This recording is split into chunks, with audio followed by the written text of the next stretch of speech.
ચાલો મિત્રો, હું તમને ધોરણ 11 ની અંદર આવતું પદ્ય મોહ ઉદ્ગર ની વાત સમજાવું છું. બહુ સરસ મજાની આખી આ કવિતા છે અને એની અંદર ભગવાન શંકરાચાર્યની લખેલી વર્ણવેલી વાત આપણને બતાવવામાં આવેલી છે. ચરપટ મંજરી એવું સૂત્ર આવે છે, એમાંનું આ આપણા અભ્યાસની અંદર થોડાક શ્લોકો આપવામાં આવેલા છે. હવે આની અંદર આપણે બધાએ ભગવાન શંકરાચાર્યનું નામ સાંભળેલું છે. ભગવાન શંકરાચાર્ય એક એવા સંત છે, સાધુ છે કે એણે માતાજીને લગતા અને ભગવાન શિવને લગતા ઘણા બધા સ્તોત્રોની રચના કરેલી છે. એમાંનું આ સ્તોત્ર છે. આ સંસારની અંદર વ્યક્તિને સૌથી વધારે સહાય આપનાર કોઈ હોય તો ભગવાન છે એવું કહેવામાં આવ્યું છે. અમુક ઉંમર થાય પછી વ્યક્તિએ આ સંસારની લાલસા રાખવાની હોતી નથી, પણ એણે ભગવાનની ભક્તિ કરવી જોઈએ એમ ભગવાન શંકરાચાર્ય આ સ્તોત્ર દ્વારા આપણને સમજાવવા માટેનો પ્રયત્ન કરે છે. એવું કહેવામાં આવે છે કે બ્રાહ્મણ છે, વિદ્વાન વ્યક્તિ છે અને ગંગાના તટ ઉપર બેસી અને વ્યાકરણ ગોખે છે. ભગવાન શંકરાચાર્ય અને એના શિષ્યો ત્યાંથી પસાર થાય છે. ભગવાન શંકરાચાર્ય જોયું મોટી ઉંમરના બ્રાહ્મણ છે અને વ્યાકરણ ગોખે છે. આવા વ્યાકરણ ગોખતા વ્યક્તિને જોયા એટલે શંકરાચાર્ય એમ કહે છે કે આ જે વ્યાકરણ આ ઉંમરે તમે ગોખો છો ને, વ્યાકરણ પાકું કરો છો ને, એ તો એક બાળપણની વાત હતી. નાની ઉંમર હતી ત્યારે તમારે અભ્યાસ કરવાનો હતો. આ ઉંમરે તમે અભ્યાસ કરો છો, શું આ જ્ઞાન, આ અભ્યાસ, આ વ્યાકરણ તમને મોતના મુખમાંથી છોડાવશે? તો ભગવાન શંકરાચાર્ય પૂછે છે. એ કે સંસારનું જ્ઞાન જે છે કઈ આપણને જોવા મળે છે. એ સંસારનું જ્ઞાન છે એ બધું જ આપણે માણસ મૃત્યુ પામે ને એટલે એ ધરતી ઉપર મૂકીને જાય છે. તો એની સાથે શું જાય છે? તો એમ કીધું કોઈ સત્કાર્ય કર્યું હોય તો એની સાથે જાય છે. ભગવાનનું સ્મરણ કર્યું હોય તો ભગવાનનું સ્મરણ છે એ એમની સાથે જાય છે. અને એટલા માટે એ બ્રાહ્મણને સમજાવવા માટે થઈને ભગવાન શંકરાચાર્ય ચરપટ મંજરી નામનું સૂત્ર લખે છે.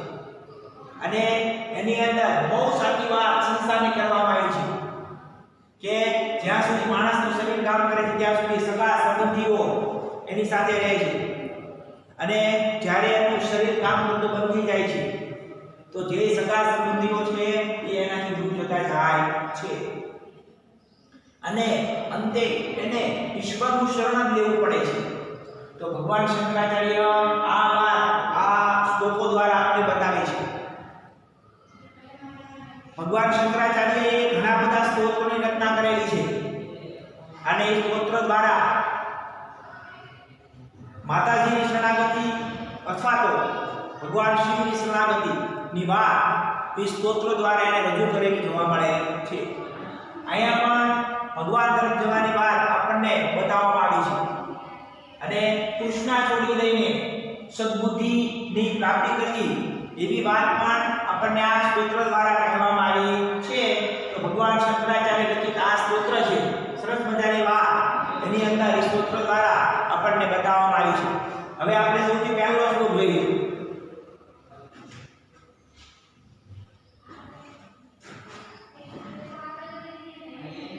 મૂઢજી ધનાગમ તૃષ્ણા પુરુષ બુદ્ધિ મનસી વિતૃષ્ણા યલ્લભસે નિજ કર્મોપાતમ વિત્તમ તેન વિનોદય ચિત્તમ.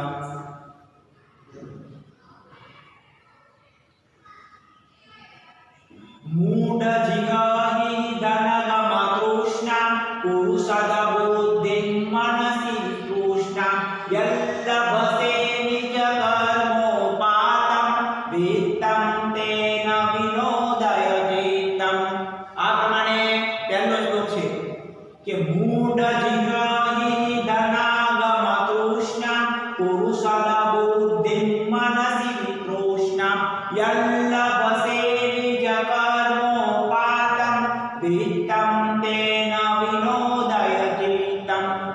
એમ પહેલા શ્લોકની અંદર કહેવામાં આવ્યું છે. એમ કીધું મૂઢ એટલે હે મૂર્ખ. મૂઢનો અર્થ થાય છે હે મૂર્ખ માણસ. જીહહી એટલે છોડી દે. હે મૂર્ખ માણસ તું છોડી દે.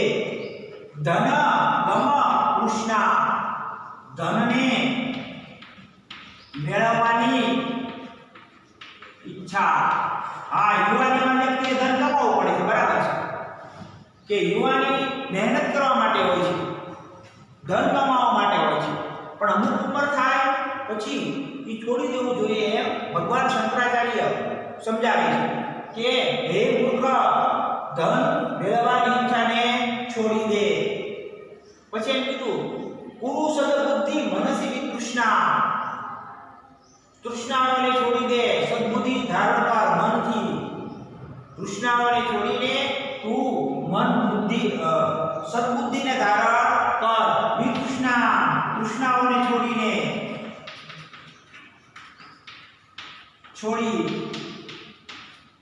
મનસી મનથી તું તૃષ્ણાઓને છોડી દે. સદબુદ્ધિ કરું અને સદબુદ્ધિને ધારણ કર. સારી બુદ્ધિને ધારણ કરાવે. કારણ કે અમુક સમય વયો ગયા પછી વ્યક્તિએ ભગવાન તરફ જવાનું હોય છે, ભગવાન તરફ વળવાનું હોય છે. એટલે ભગવાન શંકરાચાર્ય આ પ્રમાણે સમજાવે છે કે પુરુષ સદબુદ્ધિ મનસી વિતૃષ્ણા. સદબુદ્ધિને પ્રાપ્ત કરીને તૃષ્ણા અને ઈચ્છાઓને તો મનથી છોડી દે. યલ્લવસે યલ એટલે જે અને લભસે એટલે પ્રાપ્ત થાય. જે પ્રાપ્ત થાય નિજ એટલે પોતાના. જે પ્રાપ્ત થાય પોતાના. કર્મો પાતમ કર્મો વડે જે કઈ થવાનું છે કર્મો વડે તેને પ્રાપ્ત કર. વિત્તમ તેન વિનોદય ચિત્તમ અને ઈ ધન દ્વારા જે કઈ પ્રાપ્ત થયું એના દ્વારા તું તારા મનને પ્રસન્ન રાખ. ચિત્તને પ્રસન્ન રાખ. વિત્તમ તેન વિનોદય ચિત્તમ જે કઈ તને તારા કર્મોથી પ્રાપ્ત થયું છે ઈ પ્રાપ્ત કરેલી વસ્તુથી તું સંતોષ રાખ અને તારા મનને પ્રસન્ન રાખ. એમ આયા કહેવામાં આવ્યું છે આ શ્લોકની અંદર કે આપણે જે કાંઈ કાર્ય કરીએ છીએ, જે કાંઈ કર્મો કરીએ છીએ એનાથી જે વસ્તુ આપણને પ્રાપ્ત થાય છે એ વસ્તુથી આપણે સંતોષ રાખવો જોઈએ. એમ આપણને આ શ્લોક દ્વારા કહેવામાં આવ્યું છે. એટલે એમ કીધું મૂઢ જીવી ધનાગમ તૃષ્ણા કુરુ સદબુદ્ધિ મનસી વિતૃષ્ણા યલ્લભસે નિજ કર્મો પાતમ વિત્તમ તેન વિનોદય ચિત્તમ. જે કઈ પ્રાપ્ત થયું એને પ્રસન્નતાપૂર્વક તું ભોગવ, એને વાપર, એ વસ્તુને ધનને દાન કર. એવું આપણને ભગવાન શંકરાચાર્ય આ સ્તોત્ર દ્વારા સમજાવે છે કે તારા કર્મો દ્વારા તને જે કઈ પ્રાપ્ત થયું એને તું ઈ વસ્તુનું તું ભોગવ એમ કહેવામાં આવ્યું છે. પણ એની પાછળ વધારે સમય આપે નિષ્કર્મ ન કરવું એમ નથી કહેવામાં આવ્યું, પણ જે કાંઈ છે એને ભોગવવાની વાત અહીંયા કરવામાં આવી છે. મૂઢ જીવઈ ધન ગમ તૃષ્ણા. હે મૂર્ખ માણસ, હે મૂર્ખ, જીહ ધન ગમ તૃષ્ણા જીહઈ ધનને મેળવવાની ઈચ્છાને છોડી દે. એમ કીધું ધનને મેળવવાની ઈચ્છાને છોડી દે. હા, યુવાનીમાં વ્યક્તિએ કામ કરવું જ જોઈએ, પણ અમુક સમય થાય પછી એ વ્યક્તિએ એ કાર્યમાંથી નિવૃત્તિ લેવી પડે છે. જો એ નિવૃત્તિ ન લે, એ કાર્ય શરૂ રાખે તો એને એનું શરીર જ સાથ નથી આપતું પછી. અને જે કાંઈ એને પ્રાપ્ત કર્યું વિદ્યા ધન, એ મૃત્યુ આવે એટલે વિદ્યા અને ધન એનું રહેતું નથી, એ તો આ સંસારમાં છોડીને જાય છે. એટલા માટે તેને ભગવાનનું નામ લેવાની વાત, ઈશ્વરને આરાધન કરવાની વાત ભગવાન શંકરાચાર્ય સમજાવે છે બ્રાહ્મણને કે જે મૃત્યુ ઉંમરે આ પ્રમાણે વિદ્યા ભણવાનું કાર્ય કરે છે. એટલે કીધું હે મૂર્ખ, ધનને મેળવવાની ઈચ્છાને છોડી દે. હવે તો મૃત્યુ નથી કરી ગયું છે, મૃત્યુના દ્વાર સુધી તમે પહોંચી ગયા છો, એટલે ધન મેળવવાની ઈચ્છાને તું છોડી દે. પુરુષ સદબુદ્ધિ મનસી વિતૃષ્ણા. સદબુદ્ધિને ધારણ કર, સદબુદ્ધિને ધારણ કર,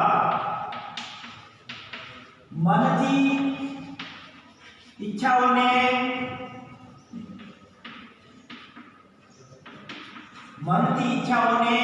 છોડી દે.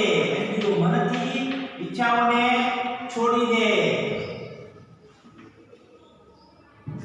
પછી યલ લબસે નીચે કર્મ પાતમ, જે તને પોતાના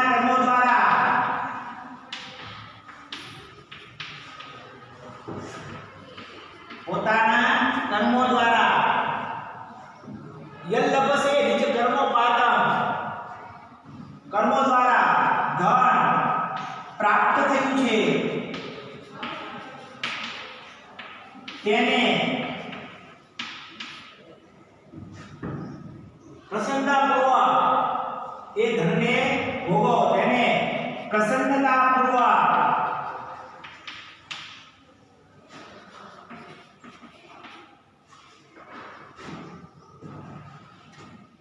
મેળવીને આનંદિત રહે. આ ભગવાન શંકરાચાર્ય આ રીતે અમુક ઉંમર પછી જે કઈ વસ્તુ પ્રાપ્ત થઈ છે એ વસ્તુથી આનંદ અનુભવો અને ભગવાનનું નામ લેવું, એમ આપણને આ સમજાવે છે શ્લોકની અંદર. હે મૂર્ખ, ધનને મેળવવાની ઈચ્છાને છોડી દે, સદબુદ્ધિને ધારણ કર, સારી બુદ્ધિને ધારણ કર, મનથી ઈચ્છાઓને છોડી દે. એટલે કીધું મનસી કૃષ્ણાઓને છોડી દે. જે તને પોતાના કર્મ દ્વારા પ્રાપ્ત થયું છે તેને પ્રસન્નતાપૂર્વક મેળવીને આનંદિત રહે. જે કાંઈ પ્રાપ્ત થયું ઈશ્વરની ઈચ્છાથી એને કે ભોગવી લેવું અને પ્રસન્નચિત્ત રહેવું. વધારે મેળવવા માટે જ્યારે અમુક ઉંમરે પહોંચેલી વ્યક્તિ પ્રયત્ન કરે છે તો એમાં સફળતાને પ્રાપ્ત કરતી નથી. એમ આપણને આ શ્લોક દ્વારા બતાવવામાં આવેલું છે કે જે કાંઈ પ્રાપ્ત થાય, જે કાંઈ ભોગવવામાં આવે એને પ્રસન્નતાપૂર્વક ભોગવી લેવું, પ્રાપ્ત થયું એને. તો આમ ભગવાન શંકરાચાર્ય એક સારી વાત આપણને આ શ્લોક દ્વારા સમજાવવા માટેનો પ્રયત્ન કરે છે. મૂઢ જીવી ધનાગમ તૃષ્ણા પુરુષદ બુદ્ધિ મનસી તૃષ્ણા યલ્લભસે નિજ કર્મોપાતમ વિત્તમ તેન વિનોદયતે તમ. પ્રસન્નતાપૂર્વક જે કાંઈ વસ્તુ આપણને પ્રાપ્ત થઈ છે એ વસ્તુને તું ભોગવ, એમ અહીંયા ભગવાન શંકરાચાર્ય જણાવે છે આ સ્તોત્ર દ્વારા. હવે પછી શ્લોક નંબર 2. શ્લોક નંબર 2 ની અંદર પણ એક સરસ મજાની વાત આપણને એમાં પણ બતાવવામાં આવી છે. તો શ્લોક નંબર 2 છે એની વાત આપણે જોઈએ. હવે એમાં એમ કીધું છે યાવત વિત્તોપાર્જન સપ્તઃ, યાવત વિત્તોપાર્જન સપ્તઃ, યાવત વિત્તોપાર્જન સપ્તઃ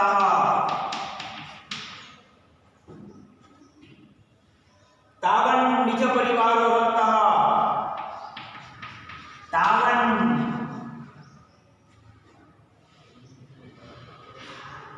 નિજ પરિવારો રતઃ, પરિવારો રક્તઃ પશ્ચાત જીવતી જર્જર દેહ, પશ્ચાત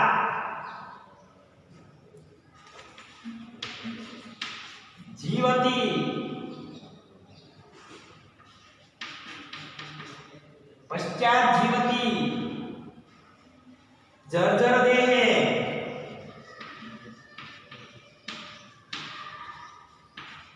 પશ્ચાત જીવતી જર્જર દેહ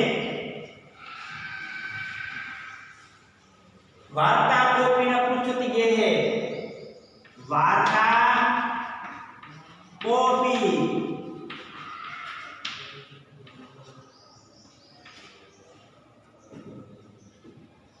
ન પૃચ્છતિ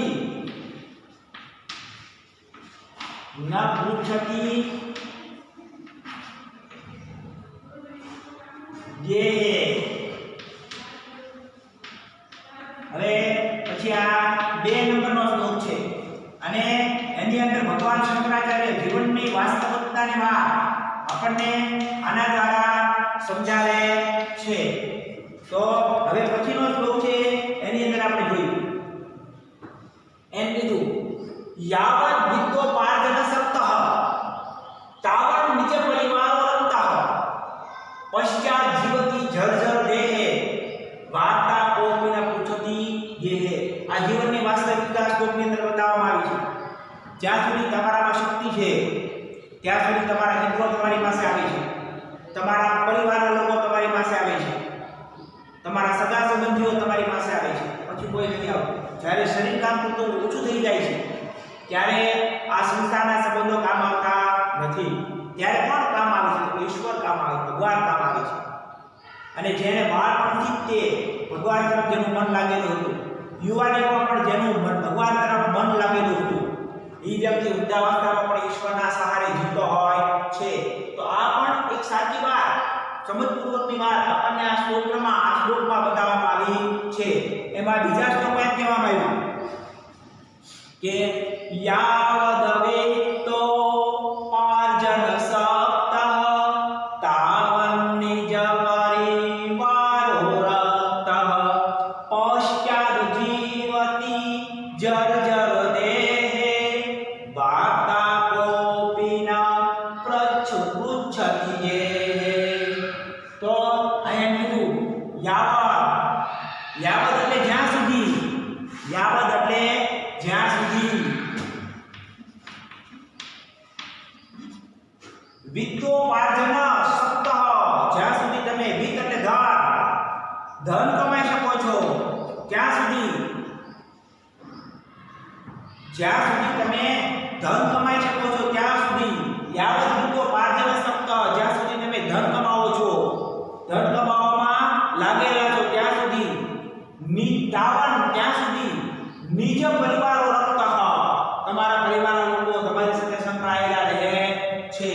પરિવારના લોકો ત્યાં સુધી સંકળાયેલા રહે છે જ્યાં સુધી તમે ધન કમાઈ શકો છો, પૈસા આપી શકો છો. એમ ભગવાન શંકરાચાર્ય આજથી હજારો વર્ષો પહેલા એણે આ વાત લખી નાખી કે યાવત વિદ્યોપાર્જન સક્તઃ તાવત નિજ પરિવારો રક્તઃ. જ્યાં સુધી તમે ધન કમાઈ શકો તેવા છો ત્યાં સુધી તમારા પરિવારના લોકો તમારી સાથે રક્ત રહે છે, જોડાયેલા રહે છે, ત્યાં સુધી પરિવાર જોડાયેલો રહે છે. જ્યાં સુધી તમે ધનને કમાઈ શકો છો, મેળવી શકો છો ત્યાં સુધી પોતાનો પરિવાર તમારી સાથે જોડાયેલો રહે છે, તમારામાં રક્ત રહે છે. પણ અમુક સમય જાય પછી આપણે ધન કમાઈ શકતા નથી, શરીર ક્ષીણ થઈ જાય છે, તો શું થાય છે? તો પશ્ચાત જીવતી જર્જર દેહે. જર્જર દેહે એટલે જેમ વસ્ત્ર જર્જરિત થઈ જાય છે પછી કામ આવતું નથી, એની જેમ શરીર પણ અમુક ઉંમર થાય પછી જર્જર બની જાય છે, બહુ કામ આવતું નથી. આંખ, કાન, પગ, હાથ આ વસ્તુ કામ કરતી ઓછી થઈ જાય છે. એટલે કીધું પશ્ચાત જીવતી જર્જર દેહ, અને છેલ્લે સાવ બીજાના ઉપર આધાર રાખીને જીવવું પડે છે. ત્યારે શું થાય છે? વાર્તા કોપી ન પૃચ્છતિ ગેહે. ત્યારે કોઈ પણ વાત પણ આપણી સાથે કરતું નથી, કોઈ પણ વાત કરવાની ઈચ્છા પણ કરતું નથી. આ જીવનની વાસ્તવિકતા કે પરિવાર છે એ પરિવાર ત્યાં સુધી પોતાની સાથે રહે છે જ્યાં સુધી તમે પૈસા કમાઈ શકો છો, અને જ્યારે શરીર કામ કરતું નથી ત્યારે આ પરિવાર કામ આવતો નથી એમ કહેવામાં આવ્યું શ્લોકની અંદર. ત્યારે ભગવાનનું સ્મરણ, ઈશ્વરનું સ્મરણ વ્યક્તિને સહારો બની જાય છે. તો આ શ્લોકમાં પણ ભગવાન શંકરાચાર્ય દ્વારા આવી જ કઈ સારી વાત, શિક્ષામાં સારી વાત આપણને બતાવવામાં આવેલી છે. તો હવે પછીનો શ્લોક છે ગુજરાતી તમારે આ પ્રમાણે કરવાનો છે કે યાવત વિદ્યોપાર્જન સક્તઃ જ્યાં સુધી તમે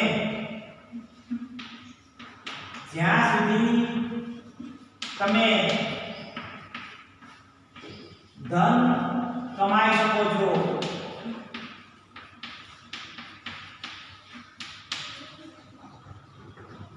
ત્યાં સુધી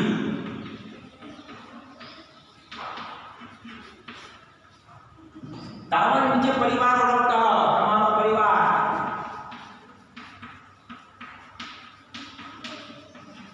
તમારી સાથે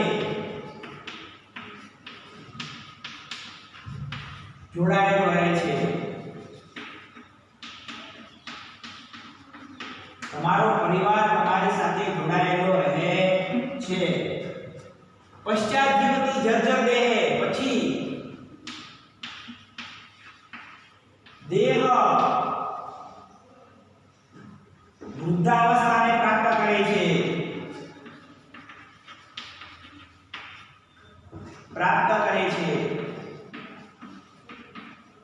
વૃદ્ધાવસ્થાને પ્રાપ્ત કરે છે વાર્તા પોપીને પૂછતી કે પછી ઘરમાં કોઈ વાત પણ પૂછતું નથી તો આ રીતે આ શ્લોકમાં પણ સંસારની સચ્ચાઈ વાસ્તવિકતા ભગવાન શંકરાચાર્ય બતાવે છે જ્યાં સુધી તમે ધન કમાઈ શકો છો ત્યાં સુધી તમારો પરિવાર તમારી સાથે જોડાયેલો રહે છે પછી દેહ વૃદ્ધાવસ્થાને પ્રાપ્ત કરે છે પછી ઘરમાં કોઈ વાત પણ પૂછતું નથી અને એટલા માટે થઈ અને ભગવાન શંકરાચાર્ય ભગવાનની ભક્તિ કરવાની વાત આપણે સમજાવે છે કે યુવાનીમાં કરેલું ભગવાનની ભક્તિ છે એ આજીવન આપણી સાથે રહે છે એ આપણને પ્રસન્નતા આપે છે એ આપણને દુઃખમાં સહન કરવાની શક્તિ આપે છે તો આ રીતે આ શ્લોકની અંદર પણ ભગવાન શંકરાચાર્ય દ્વારા આપણને સાચી અને સમજણપૂર્વકની વાત બતાવવા માટેનો પ્રયત્ન કરવામાં આવ્યો છે તો આ બે શ્લોકો આપણે અહીં સુધી રાખીએ હવે પછી ફરી પાછા આપણે ભેગા થઈએ ત્યારે હું તમને આગળની વાત સમજાવીશ ત્યાં સુધી આપણે આપણા કાર્યને વિરામ આપીએ છીએ વંદે માતરમ જય હિન્દ